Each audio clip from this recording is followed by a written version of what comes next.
Thank you, Eddie, and thank you, Conor. That was very illuminating. I'd also like to echo Conor's remarks that it really is important that we do take time out of our days to come to places like MacGill Summer School to reflect on those things, and I'd echo the commendations all week for Joe and his vision and his continued energy in making this happen every year.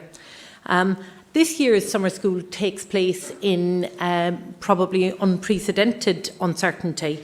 Ireland has three major relationships that are important to us, but today the UK, the EU and the US seem to be all pulling in different directions, and that unanchors us somewhat and echoes Conor's boat on the uncertain sea. For us to see out this period of international tumult, we need to marshal our own internal resources with intelligence, not be blinded by those geopolitical challenges. The biggest risk of that is being blinded by Brexit. Brexit is a context, a very important context, but it is not the be-all and end-all. We need to look to our own resources internally to see how we can marshal those and do that with intelligence, with foresight and with vision. More than ever, we do need to plan strategically to secure the well-being of our future generations. The new national planning framework, notwithstanding the risks of getting planning wrong that Conor mentioned, does provide us with an opportunity to take a truly strategic approach to our development, optimising the social and economic benefits that the country can aspire to in light of all the global trends that are out there. But we do need to acknowledge that our past form in this area is poor. In fact, it's very, very poor. There's widespread recognition that the National Spatial Strategy was a failure. It tried to undermine growth in the national city, and it tried to spread growth so thinly, like bread or butter over too much bread, that no city could achieve critical mass. And while we do need to recognise the success the country has had in recent years, we also need to recognise that with better planning, we could have had even more success. Our politicians and our policy makers need to learn from that past, and we just cannot afford another national spatial strategy. But enough about the past. What about the future? What does the future hold for Ireland? What could the world in 2050 look like? And what are the global trends that Ireland must embrace? What does it need to adapt to? What does it need to recognise as happening? Conor touched on one of the single biggest forces that we're dealing with. We can choose to accept it and go with it, anticipate it, or we can choose to bang up against it uselessly. That trend is urbanisation. For the first time in the world, first time in history, the majority of the world's population live in cities. Cities are the engines of national and economic growth. They're the gateways to travel and trade. By their very nature, they provide an aggregation of labour, of capital and of market access, and that provides wealth creation, opportunity and jobs. Urbanisation is an overwhelming trend, and we need to embrace it. For well over a century now, the world has seen that demographic shift towards cities, and it's set to continue. The trend is driven by ordinary people the world over, not by governments, by ordinary people choosing to live in cities, and Ireland is no exception. We do face an urban future, that's clear, and our rate of urbanisation has now caught up with the European average, and the UN predicts that that number will be 3 out of every 4 people will choose to live in urban areas. The big question facing our policymakers now is how intelligently that we manage that urbanisation process. Are we going to squander our limited resources in an effort to combat a worldwide trend, or are we going to acknowledge and accept it and focus on getting it right? Are we going to embrace urbanisation and the benefits it can give to all of our people? And how do we make sure our urban future, because it will be an urban future, how do we make sure that's a positive one, one that's planned for, that's managed, that's predicted, not one that arises chaotically and leaves us in squalor? But what happens if you don't live in a city? Well, the urban-rural divide doesn't need to be a zero-sum game. With a realistic national plan, wisely managed, rural Ireland can still thrive within that distinctive sphere, however, recognising that the totality of population choosing to live in rural areas is declining. We do need all areas to be connected to their nearest urban centre. We need to allow those areas to look at their own natural competitive advantage, to look at agri-food, agri-tourism and broader tourism. We also need to look at development in ICT that do allow for some change We see the effectiveness and the success of the Ludgate Centre in Skibbereen, which is an example of where, with the right broadband infrastructure, people can choose to have jobs that would have only been urban before and benefit from the rural lifestyle. That's not going to work for everybody, but there are some choices that can be made there. The big problem for us is that, notwithstanding ambitious numbers in our population, is the size of the country. To have cities of critical mass, we have to be very selective. There is not going to be a lot of those cities. Conor put up the relevant numbers there, and we need to accept that those are the trends. So for the Republic, we're talking about, in terms of critical mass, Dublin, and maximum 2 or 3 other cities. Again, that may not be palatable or acceptable to everybody, but that is the trend that we're going to have to embrace. So we need to really understand what urbanisation means. We need to understand what the benefits are, environmentally, socially and economically, of higher urban density, of cities on a continental level, and really embracing that design so that people can live and work very happy and productive lives in landscapes that are planned for that urban, for public realm, for access around a city, where people can get about their daily business in a way that enhances their quality of life, not in a way that's detrimental to quality of life. One way we can do that is by looking at the Atlantic cities. So looking at the traditional locations where people have chosen to set up urban centres, connecting them to the capital and connecting them to each other. By that I mean Cork, Limerick and Galway. And unfortunately, that's probably the maximum scale that we can go to within the Republic. In terms of population growth, rural areas can't compete directly with cities, but they do benefit from a proximity to a strong urban region. And for instance, in the Eastern and Midlands counties, such as Meath, Kildare, Carlow and Wicklow, they've become more attractive places to work and to live precisely because of their proximity to the thriving capital. And in the long run, the best development model to secure the prosperity of rural Ireland is a distribution across a small number of stronger second-tier cities supported by the capital. You see the wealth and opportunities that build up around those. And again, referencing that heat map that Conor put up, where people choose to live, we need to respect and reflect those choices, not try to force people to live in other areas. Even here in Donegal, you can see the illogicality of some of our position. People often think and describe Donegal as a very isolated area. That is one of the examples of rural isolation in Ireland.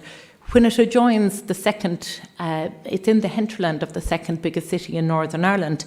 Donegal is within the natural economic hinterland of Derry, a city with an urban population close on 100,000 and a metropolitan population of 200,000. So we do need to think of a future in more holistic terms across the entire island, regardless of the politics that brings into play. Undoubtedly, the border has been an obstacle in Donegal's case, and the Irish government does need to be bold and ambitious on how it pushes for an all-island approach to some of the planning of the future.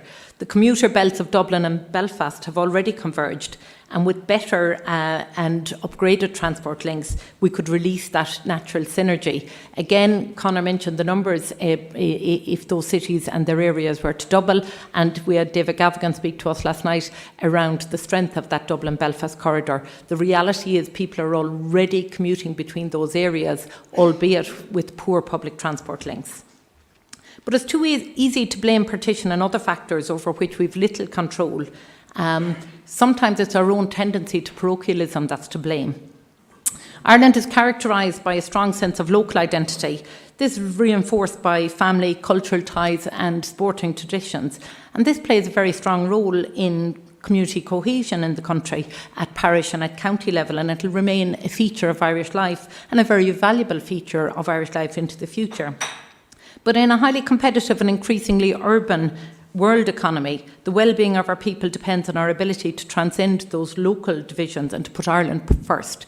You don't do a national planning framework based on county jerseys.